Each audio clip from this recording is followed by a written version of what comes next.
Hallelujah. आइए हमें भविष्यवाणी की पुस्तक में से आज के वचन को पढ़ते हैं। उपवास की ताकत। एस्तर 4 के 15 और 16 में लिखा है, तब एस्तर ने मोर्दकै के पास ये कहला भेजा, तू जाकर शूशन के सभी युद्धियों को इकट्ठा करे और तुम सब मिलकर मेरे निमित्त उपवास करो।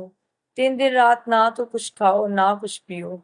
मैं भी अपनी सहेलियों सहित उसी रीति उपवास करूंगी और ऐसी दशा में मैं नियम के विरुद्ध राजा के पास भीतर जाऊंगी, और यदि नष्ट हो गई तो हो गई। मेरे प्रियो, बाइबल बताती है, जब हामान ने परमेश्वर के लोगों को मारने के लिए योजना बनाई, ये बात जब रानी एस्तर को पता चली, तब उसने और उसकी पूरी यहूदी जाति ने मिलकर 3 दिन रात का उपवास किया। और 3 दिन बाद हामान खुद ही अपनी बनाई हुई उस योजना में फंस गया। इस तरह परमेश्वर ने रानी एस्तर के द्वारा लोगों को बचाया। परमेश्वर ने सारी परिस्थिति को बदल दिया, शैतान को शर्मिंदा कर दिया, शत्रुओं को हरा दिया। इसी प्रकार अगर आप विवाहित हैं और आपकी आपस में ना बने, आप आपस में समय ना बिताएं, या आप पति पत्नी अलग अलग सोचें और आपस में आपके विचार ना मिले, तो आप अपना विवाहित जीवन अच्छा बिता नहीं सकते। उसी तरह से कलीसिया एक दुल्हन है और उसको परमेश्वर के करीब रहना है, ताकि शैतान कलीसिया के जीवन में किसी तरह से अटैक ना कर सके।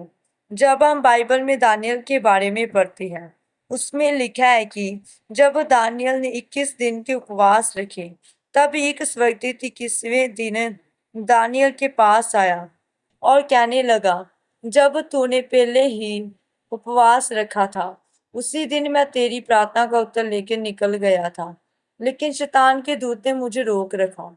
तब फिर मिकाएल स्वर्गदूत ने आकर मेरी सहायता की। इसलिए मेरे प्रियो, यदि आप प्रार्थना कर रहे हैं, आपने 1 दिन प्रार्थना की या 6 महीने प्रार्थना की या 2 साल प्रार्थना की और आपको उस प्रार्थना का उत्तर नहीं मिला, और आप ये सोच रहे हो कि परमेश्वर मुझसे प्रेम नहीं करते हैं, मैं क्या करूं? शायद मैं अपनी प्रार्थना को बंद कर दूं।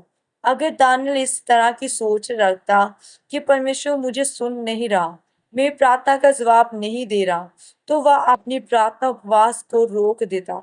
लेकिन उसने 21वें दिन तक उपवास रखा और स्वर्गदूत उसके पास उसकी प्रार्थना का उत्तर लेकर आया।